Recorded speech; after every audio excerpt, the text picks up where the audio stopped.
We are going to continue right away with the speech of the Armenian Prime Minister Nikol Pashinyan. Welcome, Mr. Prime Minister.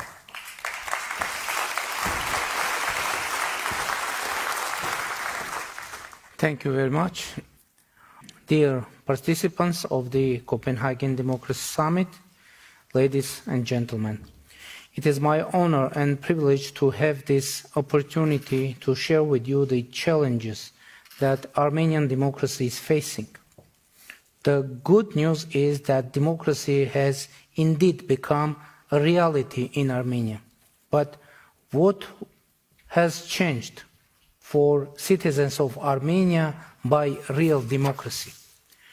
Before the 2018 Velvet Revolution, in our country, massive electoral frauds were the usual companions of elections.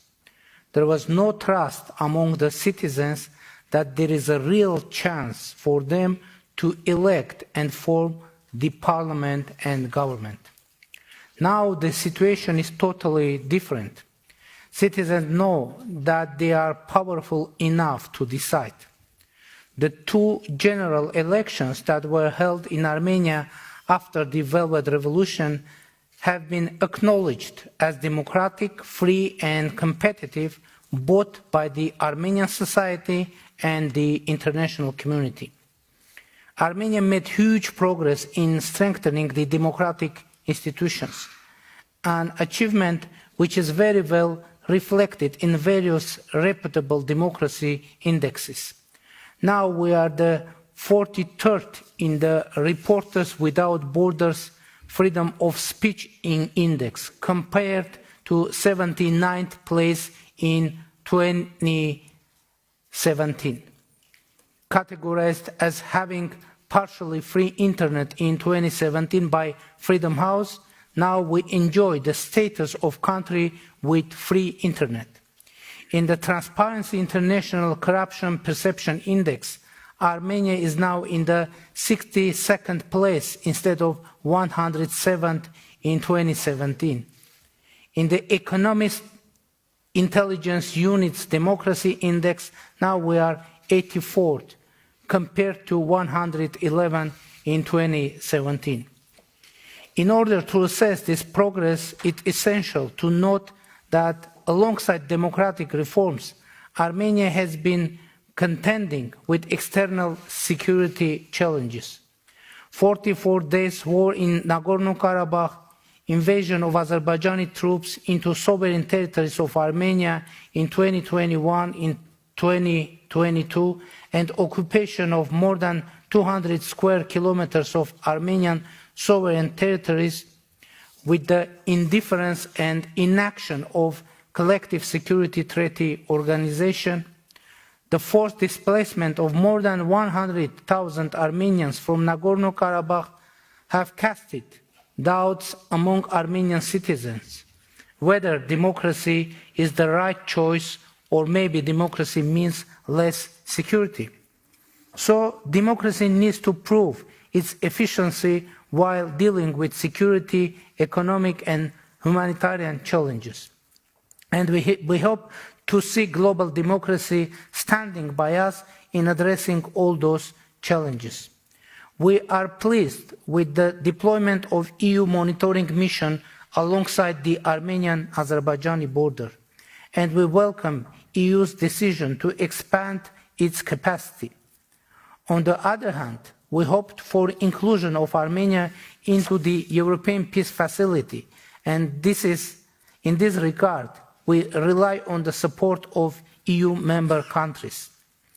A new set of commitments aimed at strengthening Armenia's economic resilience, state institutions, and addressing humanitarian needs of refugees from Nagorno-Karabakh has been taken on by European Union and United States during the high-level meeting of President of European Commission Ursula von der Leyen, Secretary of State of USA Antony Blinken and myself, which took place on April 5 in Brussels.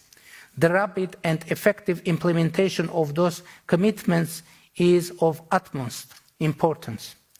Ladies and gentlemen, despite all the challenges, we believe that the real and most aspiring companion for democracy is lasting and sustainable peace. And my government took the share of its responsibility for this. Recently, we reached to an agreement with Azerbaijan to start the delimitation of our interstate borders on the basis of Alma-Ata Declaration of 1991. That means that during the delimitation, we should simply reproduce the administrative borders between Soviet Armenia and Soviet Azerbaijan, which become state borders according to Alma-Ata Declaration.